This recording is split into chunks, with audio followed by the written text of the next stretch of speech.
Are you trying to dominate your fantasy football league? Do you want so many championship rings it's impossible to sign autographs? Well, crack open a beer, pour yourself a glass of bourbon, and settle in, because you've come to the right place. Welcome to Hammercast. Hey, welcome to the Double D Show.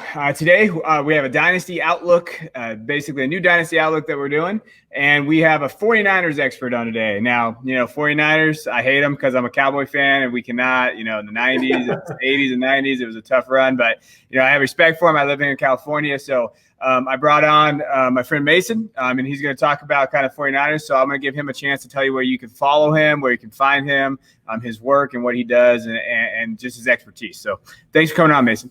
Hey, thanks for having me. First off, at Cali King 49ers 17, for those of you who can't see it and are listening to the pod, I do IDP over at 5 Yard Rush and in the British Fantasy Football League, and I run a show, the Riney Boys podcast, for like starter fantasy standard kind of stuff.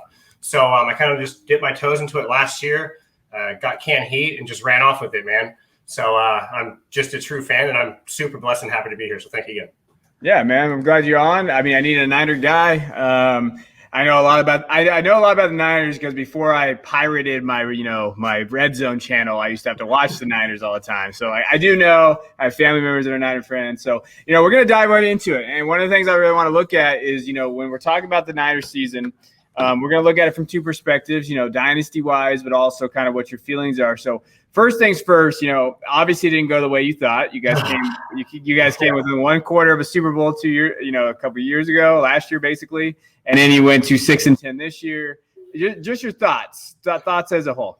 Well, Shanahan in general, I think, is a really good coach, and it wasn't the coaching aspect that was the biggest of problems. Maybe in like the front agency aspect, whereas you have guys like Jet McKinnon and Hurd, and I don't know, other players that will give ones or twosy deals on after giving them a decently sized deal, but they just get hurt. So there's nothing you can really do with the damaged roster. The line's really not living up to the hype and everything. And when you have your guy front and center and Jimmy G, who is afraid to, put pressure on his knee or his, whatever. I see he's gritting there, but yeah. It's, it's really hard to get off of that. The fact that we went 6-10 and we're still contending, like I actually still had hope from like week 10 or 12, you know what I mean? So it really wasn't all that bad. And as we dive into it, we'll kind of get into the nitty gritty of why and exactly what happened. So. Yeah, no. And I think, like you said, the fact that they could kind of go 6-10 with what they had, the injuries that they had. When I was looking it up, I was laughing because you guys have 16 players from the IR returning in 2021. You had opt-outs because of COVID. The receiving core was wiped out. So there's a lot of stuff that was going on. And the fact that you got to 6-10 just shows Shanahan's a very good coach, as much as, you're looking at that. But to talk about coaching changes, even injuries, if you can mention that first, because some big injuries that obviously you can go into, and coaching changes, you're going to have a whole different squad next year. And so from your perspective, how's that looking? Right now, offensively, I'm really, really optimistic because you look at Kyle Shanahan, he's going to be the guy calling the plays regardless. He was calling them even underneath Dan Quinn when he was over in Atlanta on the Redskins, same song and dance. So the fact that he's just kind of promoting McDaniel, it's a good thing, but McDaniel's, the main reason for the running game. So it's okay. It's more like hey man, stay here under my wing. We do the QB collective together, which is something on the side that they do with McVay and all those guys. And so they have history. He's there for 4 years. The same thing with the Ryans. So they're kind of coming up at the same time. Yeah. So it is a very exciting time. D'Amico Ryans has never actually called plays before, but neither had our previous defensive coordinator. Mm-hmm. So it's just going to be nice to see. Maybe I'm thinking we go defensive more in the front of the draft. Sorry, I'm kind of getting ahead of myself here. No, that's fine. I'm just thinking because Kyle's got his base guys. You know what I mean? Like he's got his body types, his guys that he needs to do certain things in certain plays for. So I don't know. Like I said, I'm getting ahead of myself. I can say a million things, man. But we had 11 kick returners this season. So that just kind of goes to show you we don't have any kind of continuity or that whole like peanut butter and jelly sandwich we had from the Super Bowl season. It's missing like three, we have like one piece of bread going at the end of the year. So. No, I mean, when you look at it too, Robert Saleh, obviously he went to the Jets. So, D'Amico Ryans, like you mentioned, came in. And I love D'Amico Ryans as a player. That guy was a stud. on the Texans. And, back in my day, I know I'm aging myself for some people out there, and I watched him play when I was in high school in 2006, 2007 with the Texans. He was a tackling machine. Oh, yeah. Pro Bowler. And so I actually like that promotion. And yes, Robert Saleh is a big part of that, but I do think that they're going to have that ability to kind of get over that. DeMeco Ryans has learned. I really like that idea and what they came in with it. They did lose their vice president of player. They basically lost the vice president of player personnel. He went to Washington. They lost their offensive coordinator, but like you mentioned, Shanahan's the offensive coordinator. Yeah. It's like McVay over there, and look like that. Now, as far as injuries go, obviously Jimmy G was the big injury, but what do you feel like was the injury that kind of knocked you guys? I don't know, just kind of knocked you guys for a loop. Was it Bosa or? Okay, well, yeah, Bosa kind of started that. Like once Bosa went, I'm sitting there kind of biting my nails, going, "Dude, not again!" Like, yeah, like that was the big thing for him. Like he was like as big as Chase Young before Chase Young, but it was just his injury problems. And so now you have all these people going, trade him for Watson and all this, kind of crazy talk. And I'm like, okay, hold on, pump the brakes here, man. He's still young, but not him though. It began and ended with George Kittle. Yeah. He is the heart and soul of that offense. He's the guy that makes Jimmy G look really, really good. Like he was breaking out when we had Brian Hoyer and you know what I mean? CJ. And even though CJ was with him in college in Iowa, the offense and the entire team, that heart and soul begins and ends with Kittle. Yeah. I mean, and, when you look at through your injuries, and I was looking through them, even D Ford, right? I mean, I thought, he was optimistic coming into 2020. He did have that procedure. But then after that back injury in week 1, essentially you lost both your defensive linemen with Bosa and Ford. Kittle was a big one. And then you got Jimmy G, obviously. Now, and that's the area that we're looking at with Jimmy. Is he injury prone? I hate that word. I know all my injury guys out there. All my injury guys out there are going to yell at me right now because there's no such thing. I get it. What does that mean? But I'm just saying, when you have a consistent person that keeps getting injured, and you need that quarterback. And so I think the injuries definitely hurt him. I think the coaching changes are going to have less of an effect than what people realize, because I think Shannon has built a culture. And when you build a culture, I like that culture. And John Lynch has done a very good job with what he's done as interim. I think he has. I think he's missing some picks. But if you guys remember what the 49ers were looking like before John Lynch, you might want to reconsider kind of where he's been. Now, he has done questionable picks, and that's what we're going to kind of get into. You guys got the 12th pick. You have 9 other picks, and then you have some compensatory picks based on who's been hired in the offseason. So you guys have a ton of picks to be able to fill your roster. So with that 12th pick, let's start there. What are you looking at with this 12th pick? Well, corner, lineman, defensive end, possibly a quarterback. Some people are talking Trey Lance. I'm thinking either Page from Michigan at edge, Trey Lance, like I said, North Dakota State. Slater, the offensive tackle for Northwestern, possibly, though we could probably trade back and get a couple more picks with that. Then I'm thinking that's if we're going like the rookie quarterback route, you're going to want to protect him. Yeah. Because right now, with bare bones, we could have Jimmy G out there doing the bare minimum and still be okay because Shanahan's offense is based off of the run, containing the edges, things like that. So, right now, for front and center, we're going for that big name on defense or that culture change or that guy that's going to be set up for the future on offense. Yeah. No, I think that's true. I like that idea. I like kind of where you're looking at. I was looking at cornerback. As a Cowboy fan, I want a corner. I want either Farley or Surtain.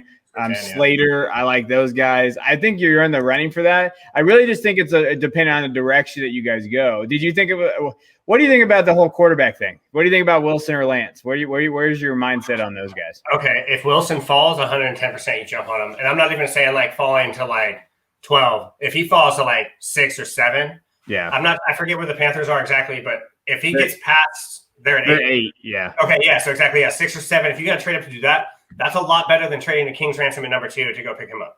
Because, not comparing him to Joe Burrow, but Joe Burrow had the one season, and then he comes in and, he is that guy, right?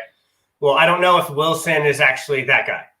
He's relying – he has skills, dude, that Jimmy G does not have. And let's just – I'll put that out there before people start schooling me. Like, I used to be a Jimmy G truther, but he's going to have to, cut back on his salary, stuff like that. But anyways, back on track. I'd rather just wait and get Trey Lance.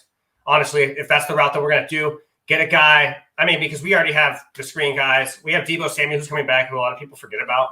Yeah. I don't know. We got Kendrick Bourne leaving, but we've got guys who can be studs and stretch the field. So with that said, Trey Lance just brings in that other dynamic of offense that we have not had since like Steve Young, you know what I mean? Or Jeff Garcia even running the ball. So. Oh man, Jeff Garcia. That's old school right there. Love that, man. I remember Jeff. I remember our boy Jeff. No, I agree. Now, I'm a big Lance guy. I'm someone that I believe in Lance's ceiling. I think that he has one of the highest ceilings of this class. And I would love him to get paired with Shanahan. And I would also love that spot because now this is where you have to decide as a team. So if you take Lance, you know that that's your quarterback of the future. Do you keep Jimmy for a year as like a stopgap? Hey, they're going to compete. That's probably where you go. But then you'd have to also think about it. If you do that, then you're going to lose out on one of those top corners, tackles, and that's a big if for me. So that's why I get a little, I don't know what's going to necessarily happen with that. But I love Trey Lance in that spot. And as a dynasty guy, I would love to see Trey Lance go to a stable team. Just offensive guru would be fantastic for him, fantasy-wise. Have you watched Trey Lance? Have you seen what? It's hard not to. What do you like?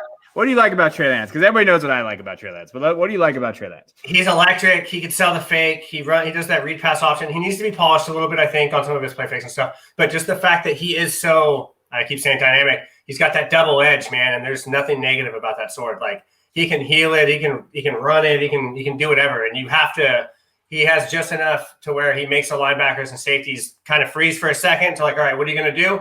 And if you give someone like Ayuk or Deebo that kind of time, I mean, it's going to be nasty. I think when I talked about this, I wrote an article on Lance recently, and I talked about it. I love the fact because the 49ers have that play action and they have that running game, and that's what he really excels at North Dakota State. Yeah. So it's very easy transition. I felt like when I was watching them play, I'm like, man, they could do that same thing. They could focus on the run and hit those deep shots and hit those crossing routes. And man, Kittle with him, I think that's the perfect spot for Lance. I besides the Panthers, just because of Brady there, Joe Brady. Yeah. But I would love for him to go. When I'm watching this draft, we're going to be doing a live stream on it. If he could get to Lance, if he does a Lance, I might jump around for a Cowboys pick, or I mean a Niners pick, and that'd be weird. But I really feel like he is the perfect quarterback because I have that stopgap with Jimmy. Like Jimmy, hey, one more year, Jimmy. That's what you can do. Like salary's a little big, so I know they're looking at that.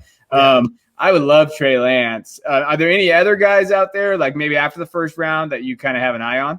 Yeah, real quick though, just a question for you because you said that you're really high on Trey Lance. Do you think that the intellect of that offense coming in the later years, he's going to be able to adapt and stay relevant fantasy wise? That's the only thing that really concerns me because I'm not saying he's a one-trick pony because he's not. But once kind of people tune into what he's doing, he's at a smaller school.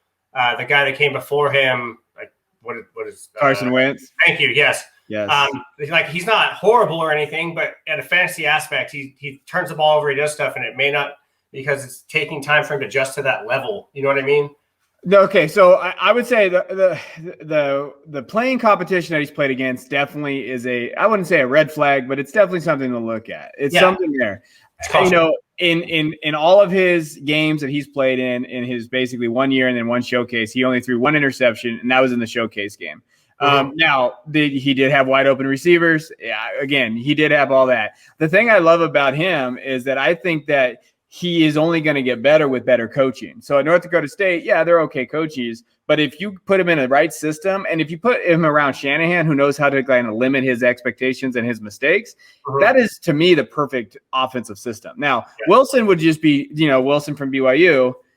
He's got talent too if he falls. But I don't think Wilson's an option unless you want to move up. So if we're talking about a guy that's there, I like that idea. I think that he has talent. And the thing about fantasy-wise with Lance is everybody talks about these Kamani, these codes, the Kamani code. Like, okay, how can we have this rushing ability? And that dude, he had 1,000 yards rushing, 14 touchdowns. He can rush the ball, and that gives them that kind of that extra dynamic. So I think he's coming into the league at a good time because his skill set transitions easier and better to that NFL kind of mindset. That's my opinion. I love him though, so I'm kind of a truther, so it's hard for me to like separate my, my biases out there, but that's kind of where I'm at with Lance. I think that he definitely can be that great fantasy quarterback. See, and I think he's in a good spot, like you said, because not because he's falling, but because he has that ability that he's going to go to a team that already knows how they're going to use him or how they want to use him, or if they pick him with that draft capital, they're going to set him up for success for the future. You know what I mean? Yeah, and they got to have a plan. And I think Lynch and Shanahan would. Like, they got to have, okay, we know we're going to be a year. Jimmy's got to maybe be a leader and step up. And who knows? This could be like a Favre kind of Rodgers situation where maybe it's a couple years. And I think Lance is okay with that because I think he's got to develop. So, so besides that, do you got any other guys? Yeah, Mac Jones, just because he runs – I don't know, that offense, he gets happy feet, doesn't set, he throws high across the middle, which are things that Jimmy does already. So, I mean, if you're going to go from one to the other, it's Mac Jones could watch him behind Jimmy if Jimmy takes a pay cut. Also, Trask has been getting a lot of attention I've seen from Sports Illustrated writers. I know. But, I mean, if we can get him in the third round and sit and wait, why not? You know what I mean? Give him a couple of years, see what he can do. I've also seen the Niners right now are rumored to be looking at Kyle Pitts or people want him to take Pitts. So if they get Pitts and alignment in the second and Trask in the third, oh my God, that would be insane. But obviously it's all speculation. But those are my big three. I also like Jamie Newman late. And then if we really, really have to, Mond. I just like Jamie Newman. He might creep up on draft boards though. I think a little bit, maybe like third or fourth round. I wouldn't mind if we took him in the fourth. That'd be fantastic. Better value than CJ Beathard. So yeah. You know, I haven't heard Jamie Newman's name in a long time. He opted out, and, you know, that was a big one, and now we're not going to have a combine, so I think it's going to hurt him. But you know what? Jamie Newman would be an interesting pick for them because that's more of that, hey, let's fill our needs the first 3 rounds. If he falls to the fourth, grab him. Yeah, you know what? That's a good call. Also, with him, I don't remember what I was going to say. Never mind. I kind of spaced it in my head. No, I think he runs a lot of RPOs, and he definitely did that. He ran a lot of RPOs before he went to Georgia. Obviously, opted out, but you know he looks okay when he played. There were some questions about his accuracy. There's some questions about his arm, but again, that's what you get with a 4th and 5th round pick. I mean, but Newman could be a good option. I like that. You know, I think that I don't know what they're going to do. It's very interesting because they're talking about maybe trading him and going through with Jimmy and stuff. So we might as well go there with Jimmy. We're going to kind of go over some, you know, buys and sells and some guys and just, you know, and you don't know, you're not the GM, but, you know, Jimmy's a very hard, they traded for him. He led him to a Super Bowl last year. It's not like we're talking about a guy that, you know, didn't do that. Now, had he made one accurate pass, you guys would be Super Bowl champions, right? And he had Emmanuel Sanders and he missed. What do you think of Jimmy? What is your opinion of Jimmy? Okay. I was never like a Jimmy stan, as the faithful like to call him. However, I've been thumping him, man. He's a decent quarterback. He's got a good head on his shoulders. He comes from a good pedigree of coaching. He was underneath Tom Brady. Like, what's not to like? You know what I mean? He was like the spitting image little brother of him when he came out of the tunnel and, you know, led the Niners against the Jaguars. What was it, like 2017? Yeah. And then, you know, those last 5 games, he was nasty. But the Niners play their best when they don't throw the ball. And so it's hard to really tell, like, if that is Jimmy G's ceiling, it's 8 for 8, and we win the championship because Mostert runs for like 200, and then we have Wilson to pick up the slack and stuff, then we don't need to be paying Jimmy G 21 to 23 million a year.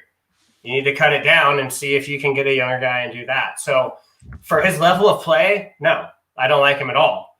But he's also not available half the time. What are you playing? Like 5 or 6 games this year, I think.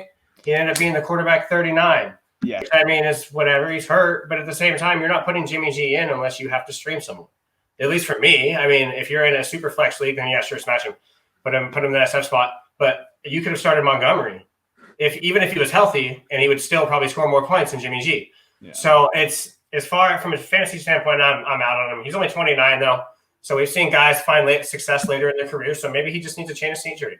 Maybe he goes back to the Patriots or goes somewhere else. But as of right now, I think it would be in his best interest to stay where he's at, go through the motions, try to be that mentor, and then go elsewhere and maybe kind of rekindle his career.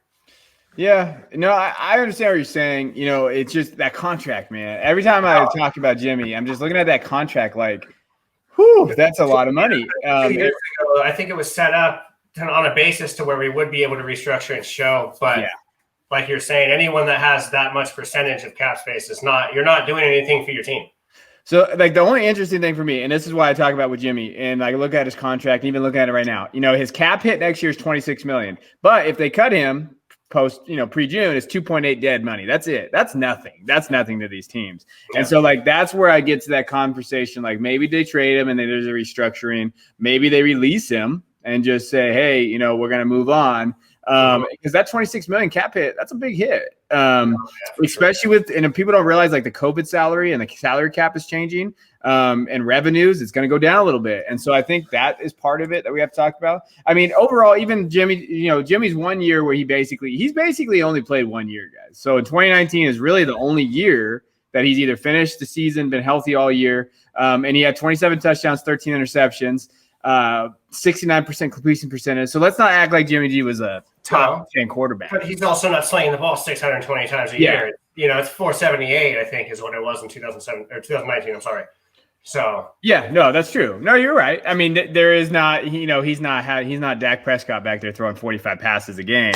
You're right. And that's true. And so, and again, but maybe that offense needs somebody that can get the ball out a little bit more and the weapons that they have. That's the thing, is that everyone knows that the Niners are a run first team. It's no secret. The Packers knew that. I know I keep talking about the championship game, but the Packers knew that. They still couldn't stop it. Yeah. So if you had someone that can not actually throw the ball, because everyone in the NFL is amazing, obviously. But like, if you have someone who has that dual threat, like a Trey Lance, or even like a Newman, or I don't know, anyone else who is healthy, Matt Stafford, Matt Ryan, those guys are going to freeze a defense before Jimmy G does. Yeah. Jimmy G will throw a freaking 10-yard curl route to Kevin Coleman because he just went outside and it's a pre-read and he's just going to launch it to pick six. And you can see it coming just as a basic fan. So I don't know. I get it. I mean, as a Kittle owner, he targeted the hell out of Kittle. I appreciate you. Oh, yeah. And I get that, and when you're looking at it, from a dynasty perspective. So if we're talking about dynasty, and when you have Jimmy G, luckily I don't have Jimmy G on any of my teams, but if you do have him in a super flex leagues, I've seen a couple of trades. So I'm going to throw out some trades to you and you just tell me whether or not you would do these or not. So super flex league, 12 team standard. So Ryan Tannehill and a second round pick for Jimmy G and a first round pick. And it's a late first. Yeah. Oh, 100% I would do that. So I would take Tannehill, right? Like if it's me, I don't care. I'm definitely doing that, and taking that pick and getting the second. I don't care if I have to. You might have to give up a first with Jimmy to get an upgrade at the quarterback position. Yeah, but if it's like 8 to 12, I'm okay with that. Me too. Especially in a super flex league, and I think Tannehill is a very underrated quarterback. So if you're out there and you can do that deal and you're a contender, I'm especially looking for that. Another deal that I saw, which was an interesting deal, is Aaron Rodgers for Jimmy G and Justin Jefferson. And that's a tougher one because of Jefferson. Oh, Jefferson is good. They've got a really good offense over there. If I'm thinking that Jimmy comes back for another year, then yeah, why not? Yeah. I mean, Aaron Rodgers, okay, when you think dynasty, you think 1 to 5 year window. What are you going to get back? I usually do 3. I think usually about 3. That's usually my base. Well, then in that case, Aaron Rodgers might be around for 2 or 3 more years. Yeah. So you never know. Jimmy G might not be. He might be backing up, Dak Prescott and the Cowboys in 2 years. You never know.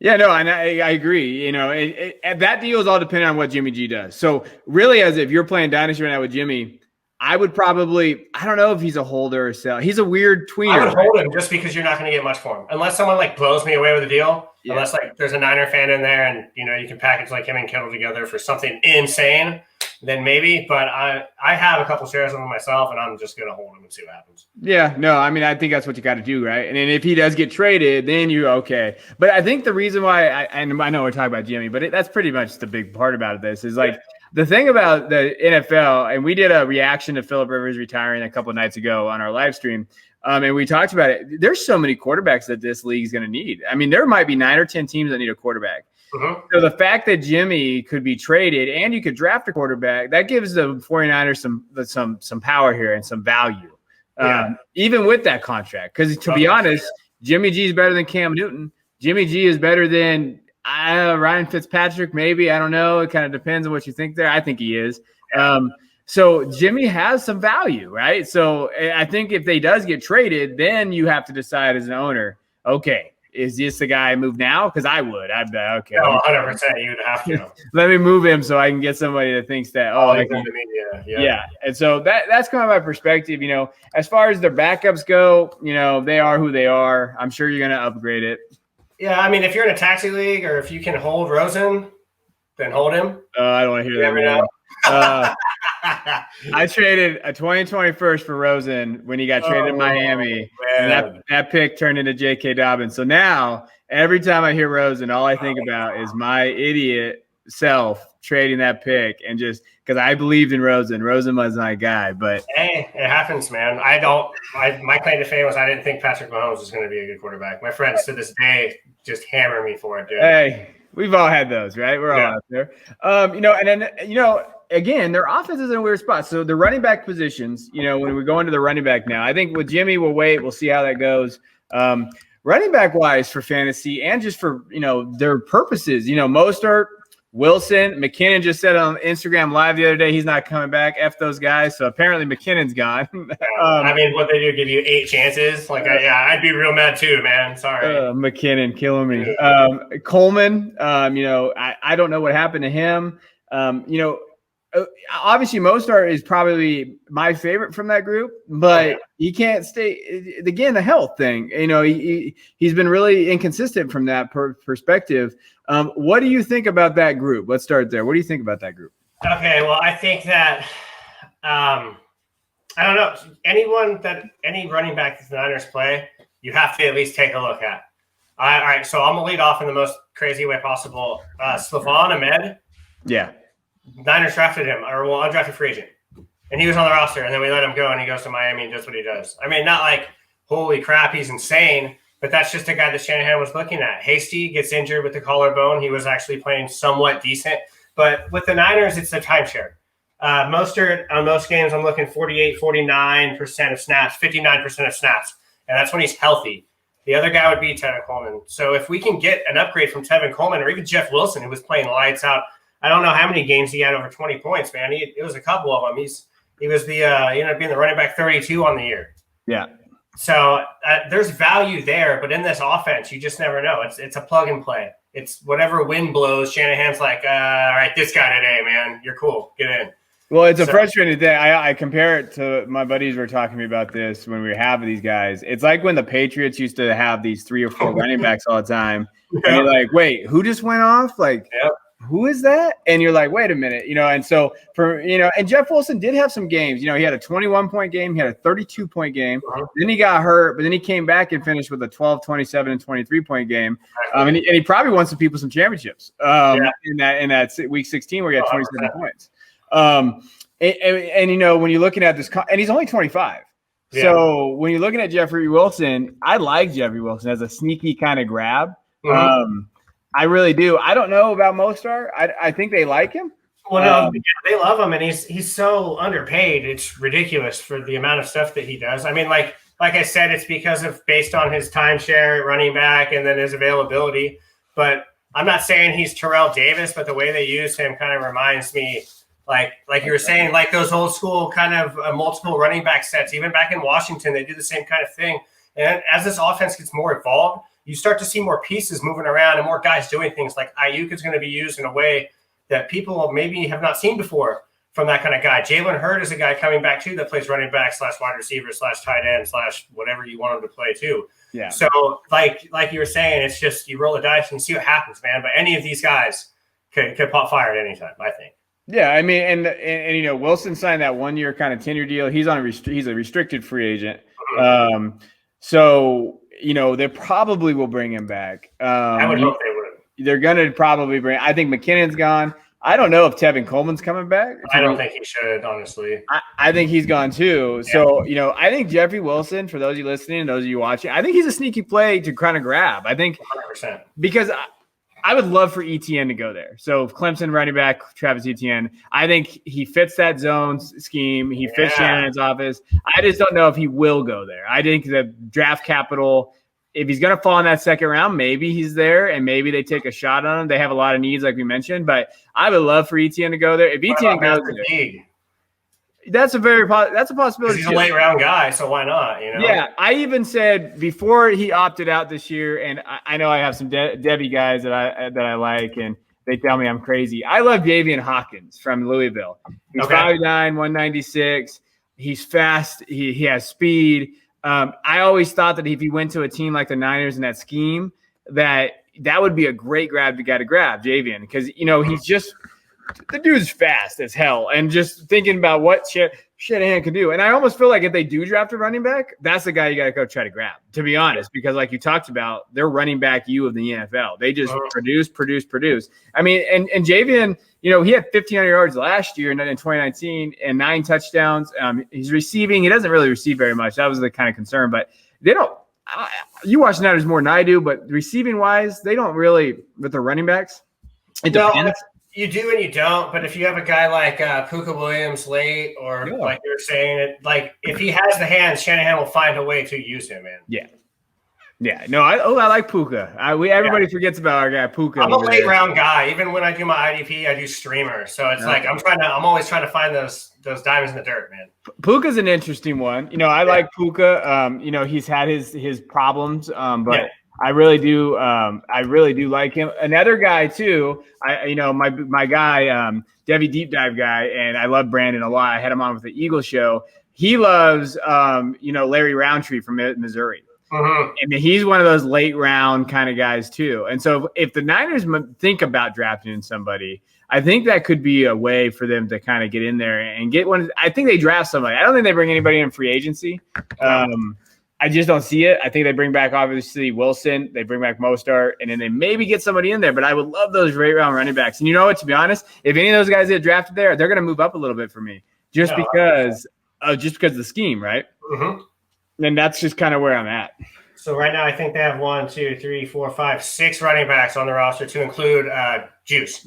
Yeah. So if we have a couple guys leaving and then, I don't know, maybe Hasty doesn't work out because we got some fresh blood – anything could happen. They could bring in, 5 or 6 guys and then just have tryouts and cut it down because we didn't have an offseason at all last year. Yeah. So I'm really excited to see any and everything that happens. No, yeah, for sure. I think I just love how well their offense is with running backs. I just wish they used them more consistently when I knew who was going to start. And I think if they had a running back one, they would. That's why if I think they go big and get ETN, I'd be like, oh, okay, that's my guy. There it is, yep. There it is, and he'll kind of take over. I could see him having a similar year as like Cam Akers, where Mostert kind of starts the year and an ETN would take over. Exactly. I would love that, for that perspective. But yeah, you're right. The usage and it's there. They have I think their line is a little underrated. I still think they have a good line. We need a spark. We need that one guy. Staley was that guy that would be able to piss someone off and do something. We thought that Trent Williams was going to be that guy, but it's not looking like he is.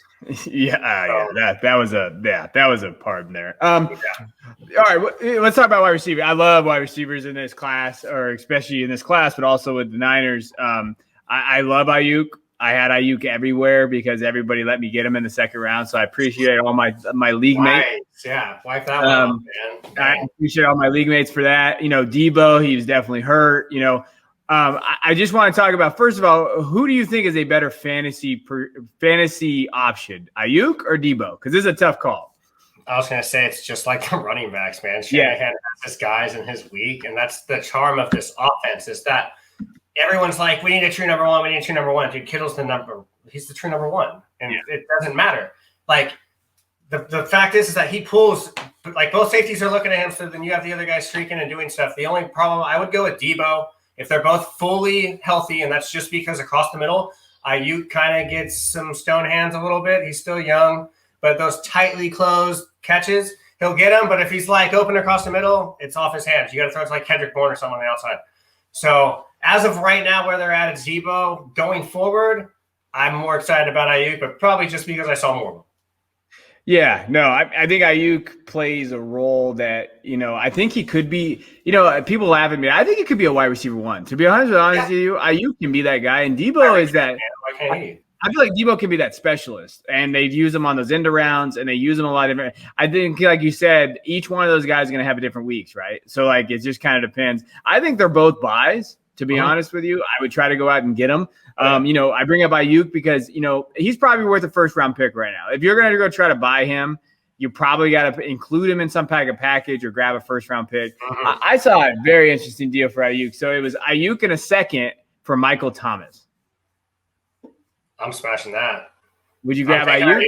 I'm taking Ayuk on that. Even through the injuries, Michael Thomas, Yeah. Well, I'm a homer. I like it, and I like the late pick because you can do more with it. I know with Ayuk, Let's see. Ayuk will get you anywhere from 4 points on a bad day to 23 points on his best day.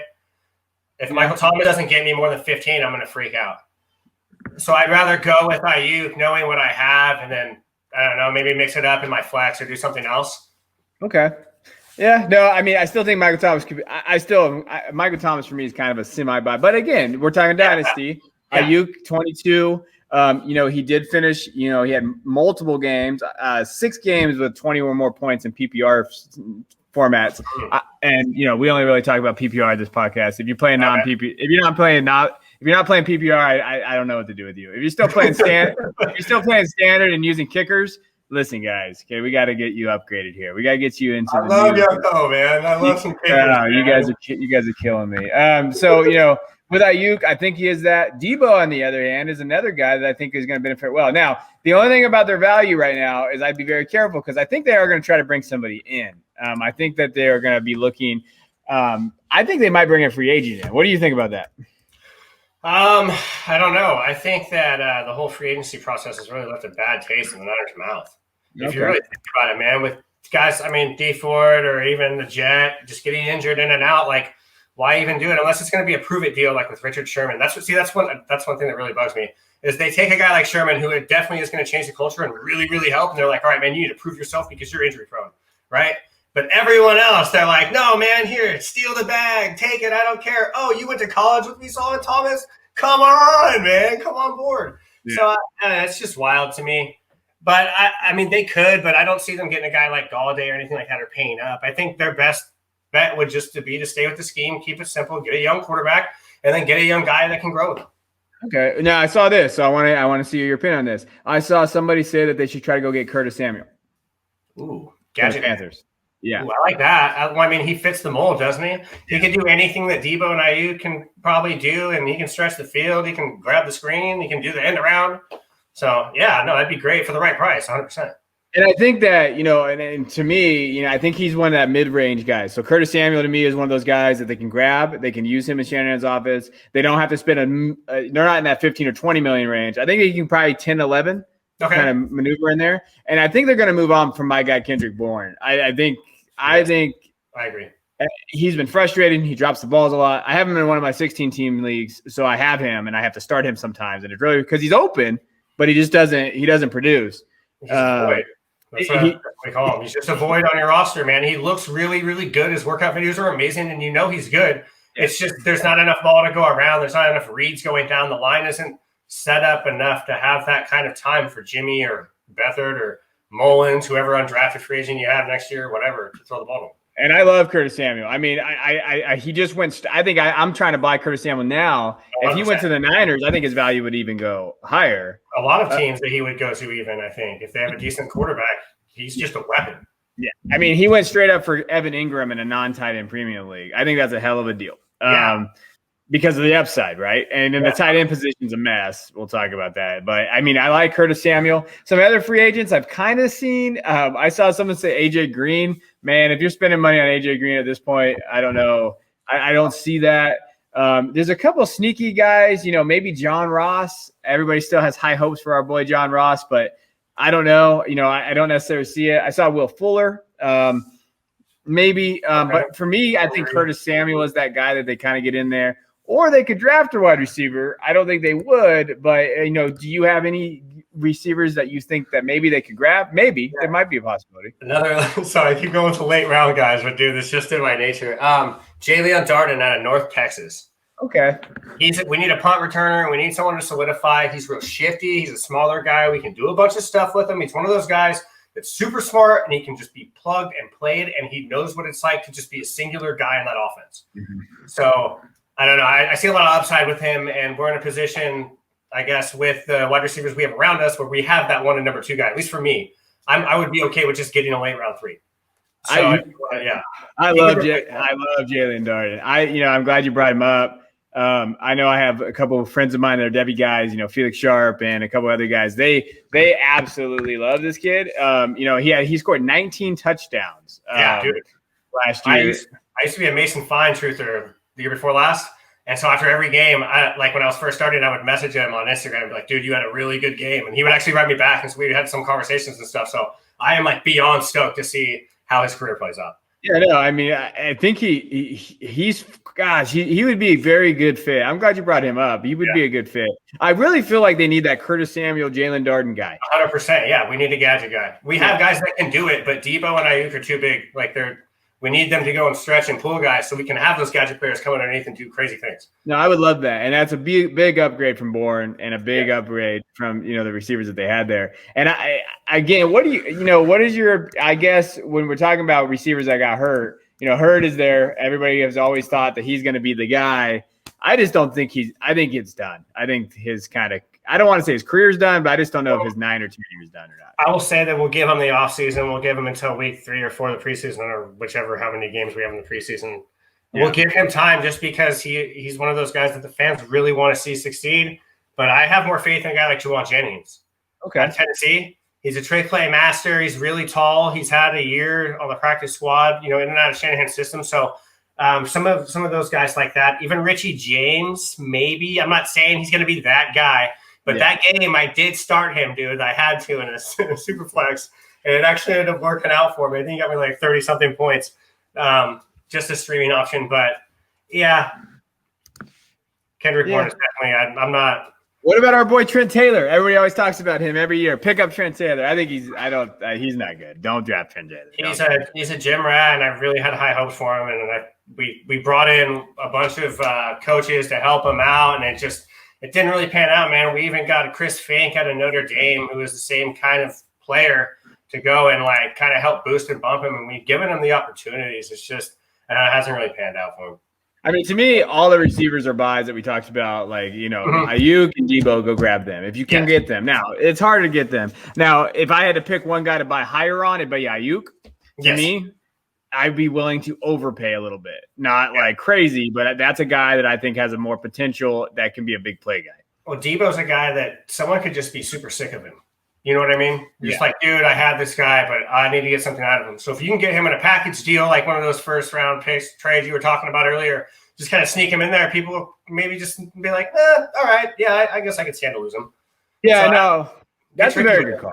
Yeah, I mean, you know your leagues and kind of how they act, and a guy like that, like I have Kenny Galladay everywhere. I absolutely can't stand a guy right now, but I won't trade him. No. But gosh, he drives me crazy. But there are guys like, I mean, hey, for example, this trade just went down yesterday. So Debo Samuel for Darius Slayton and a 3rd-round pick.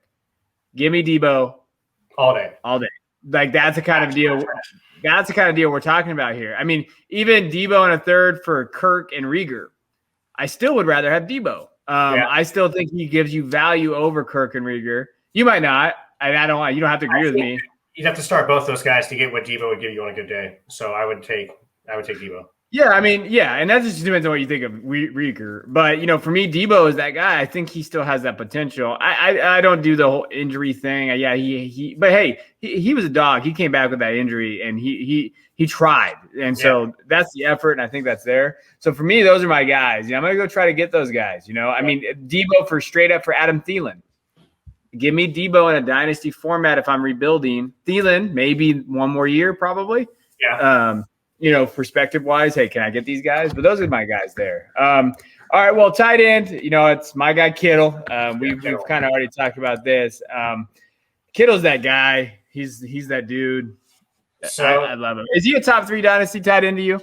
In 2018 and 2019, he was 2nd, and then 3rd this year. He was 19. When he's healthy, you want him. You need him. That tight end is so vacant. There's tumbleweeds blowing in that tier, man. Yeah. So would you rather have him or Waller? I want Kittle. Okay. Kittle's my dynasty tight end 1. So, everybody can talk about Kelsey, and you know what? He is a monster. But I want Kittle because I think Kittle's going to be that monster too for the next 5 years. Because I think that he's not going to decline like Ertz has, what we've seen with Zach Ertz. I think Kittle has the body and the type and the offense to continue to go like what Kelsey's doing.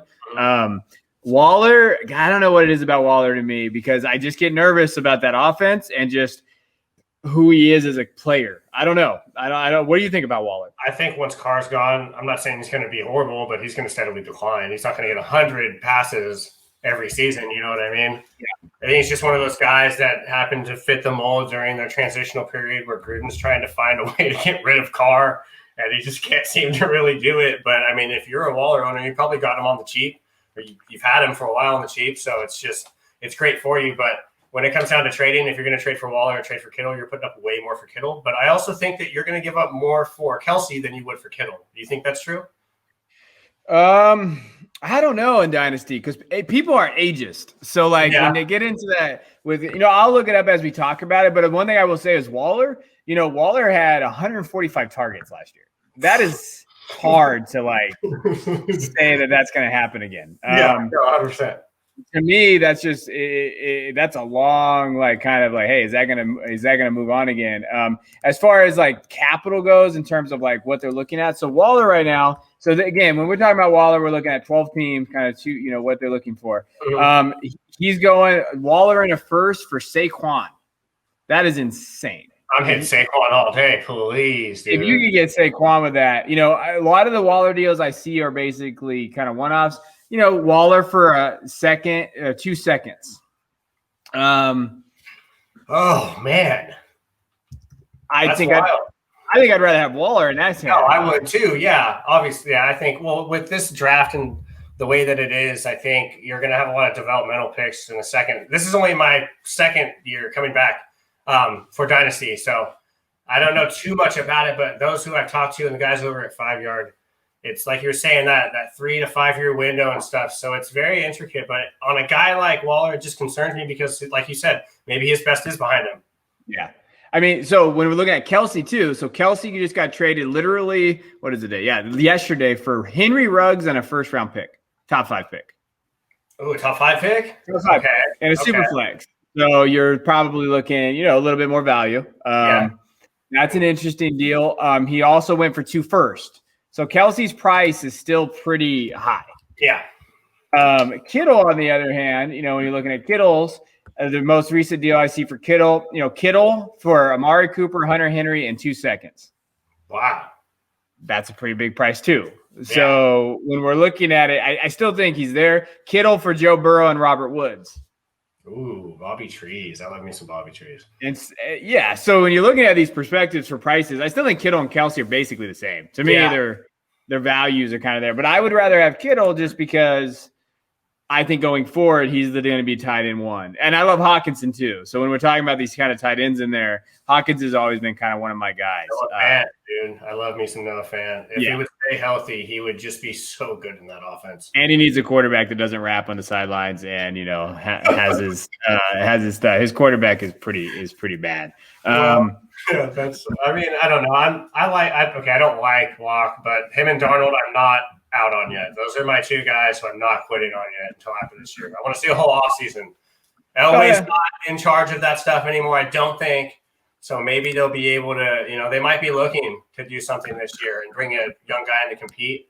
Yeah. But I think they'll give him 1 more year, unless they can get a guy like Stafford or something, maybe. But with this Von Miller news, I'm not really sure what's going on over there, man. I don't know what's going on over there. What do you think they do with their backup tight end spot? Like you said, they did show that they needed some depth. When I was looking at it this year, unfortunately, I had to start Ross Dwelly in a couple leagues. I love Ross Dwelly, dude. He's one of those guys, man. Is he going to be that? Are they going to try to bring Jordan Reed back? Do you think they try to bring Jordan Reed back? But I don't. With the injuries and stuff, I don't know if they could bring him back on a prove-it deal, like I've been saying. Then that would be great because he's an immediate bump and he's really, really good. He didn't carry the torch when Kittle was gone, but he was productive when he played. So that would be nice to have kind of that 200 monster if we can get him for the right price. We also, you said Dwelly Warner. We have him as well. Yeah. So I'm not really too high on him, but I also haven't really seen a lot of him. So it's all dependent on the offseason and whatnot. But as far as coming into contention with George Kittle, no one's going to be able to do it on that roster. But he will make a guy like Dwelly better on 3rd down just because he'll be that last target that people will forget about. Yeah. So. No, that's fair. And as far as free agents, there's not a lot of guys I could see them maybe trying to bring in. Maybe some guy like Tyler Eifert, cheap deal. Okay. He's probably going to get cut. And so, maybe you bring him in. just to kind of back that up, if that's an option, right? I think Gerald Everett's going to be a little bit too pricey. I think he's going to get a deal somewhere. But I think they kind of go like you talked about, kind of bring those guys back and just kind of roll. Maybe I feel like Dan Arnold's a freaking Niner tight end. Like he's unrestricted, but they'll just put him in there because he can block. Yeah, exactly. And that's the big thing is that if Kittle's in, Kittle's blocking, he's catching, he's doing everything. So that expectation is so much higher for any tight end that hits that field because Shanahan just looks at Kittle and goes, yeah, man, you can't even touch him. Get off. Get out of here. You know what I mean? But that's infectious. That's the kind of stuff that you want. Yeah. No, I mean, he's a stud. I mean, I would give up. I would try to buy Kittle all I could. If I have Kittle, though, I'm not selling him. Like, if you have Kittle out there, you keep him on my roster. I've told numerous people that because tight ends are so. Gosh, it's such a after top 2 or 3 guys, it's a nightmare. And it's a cheat code basically to have Kittle. So you got to keep Kittle. All right, now I'm not an IDP guy, so I'm gonna my listeners and everybody that knows the podcast and streams. You guys know I don't know nothing about IDP. That's Hammerjacks, those guys. But who are some favorite IDP players on that team that you would like to kind of grab? Obviously Fred Warner. Okay. He only had 1 sack on the year, but he had 2 interceptions. That just goes to the nature of the NFC West. He's running around chasing his quarterbacks, putting in the work. But for everything that he doesn't get, I feel like Dre Greenlaw is one of those guys that is kind of picking up and kind of helping out as well. So if you need a streaming guy, him. Obviously Bosa. One name that kind of caught me by surprise earlier in the year was Hyder Jr. If we could bring him back, he was one of the first guys I actually wrote about in my streaming articles over at 5 Yard Rush. And he really just blew the lid off. He did everything that maybe you're hoping Armstead to do. But at the same time, without the guys on the outside, D Ford and Bosa, what are you really going to do? Javon Kinlaw, going forward, you might be able to get him for cheap, next to nothing right now, just because of where he was and stuff. So, as far as the Niners go, that's about it. Jason Verrett, the corner, maybe not. Safeties, they're good for us as a team, but for fantasy, I'm not really worried about them right now. So it's kind of hit and miss with the Niners. What about Bosa? Would you grab Bosa right now? Do you think he's, I mean, you could, but you're going to have to pay for him. So if you really, you're not an injury guy, like you said, but that still kind of weighs in your mind. I'm not going to pay up for him when I can maybe get someone else that's later or deeper, even like a Derek Brown or someone like that. Well, hey, we have everything on this deal, so I'm going to throw out some deals for Bosa. So we had now, actually, let me make sure. So this is a single quarterback league. So Josh Allen for A.J. Dillon, Dawson Knox, and Nick Bosa. I'm taking Josh Allen. In a single quarterback league. I don't know values, so I'm just throwing things out here. Yeah, I'm taking Josh Allen on that one. And then here's another one. It's David Montgomery. Well, this is a weird one. Actually, no, that's a little older. Hold on, that's why. Okay, here's another. So Tom Brady, Jamison Crowder for Nick Bosa in a single quarterback league. Oh man, it depends. It depends on how many slots you have, but I don't know. I would probably take Bosa just because going forward, I think Tom Brady will have a couple, like a year or two maybe, but if we're thinking long term, I'm just going to go with Bosa just so I don't have to mess with it. Okay. Yeah. I don't know anything about it, but I would just, it's interesting to see those deals. It's crazy.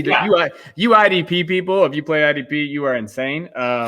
You guys, I love the idea of it. Think of it this way. All right. When you watch football, it's split up into you watch a third of the screen and then you watch the other 2/3 after the ball goes. You just completely open up the entire screen when you're sitting there watching football. Like a lot of people don't understand. You're just sitting there in a corner like this. Yeah. You know what I mean? So it's nice to see. I don't know. I like that the chess aspect of football. And so to be able to identify players on the other side of the ball that can also put up points and do, not the same thing, but essentially the same thing it's cool and very genuine.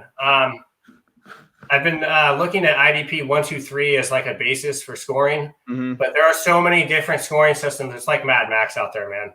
So really just trying to find a way to collectively get the 5% of us, the entire fantasy as weirdos together conjoined to find one rubric, I think is more of the battle than actually saying which people are good and bad, because anyone can be good or bad in the aspect of IDP right now. No, that's fair. I have a lot of buddies, Detroit Beastie, those guys that do IDP, and they want me to try it. And it's just like, I think it is fair. I think it helps you. I think it does help you. It's like I do Debbie and I do like a lot of college stuff. It helps me as a dynasty manager because I know these guys. It's easy for me to do rookie drafts. It's easier for it. So I always kind of talk about that. But yeah, that's interesting. We're going to end it kind of with you. I want you to tell me, as a Niner fan, who is your favorite 49er that you've watched? And your young life, you're about as old as I am. So who is that guy that you love watching play and that's your guy? I've been a sucker for safety since my early days because of Mert Hanks, Chicken Man. Oh, yeah. I remember doing a bunch of dances and stuff with him. I used to love Dante Hittner. Okay. Just because Patrick Willis, obviously, just those rough around the edges guys who get it done. I remember the first time, I don't remember, I think he was running down Welker or someone. There's someone that was running down the sidelines, and you see Patrick Willis running 4.4, and I'm like, dude, this guy's like 250, like he's a machine. Like, oh my goodness, man. Yeah. But just the whole defensive side, if people think San Francisco, they think offense. Obviously, Jerry Rice, Montana, Young, guys like that. But I've always loved the defensive aspect of San Francisco.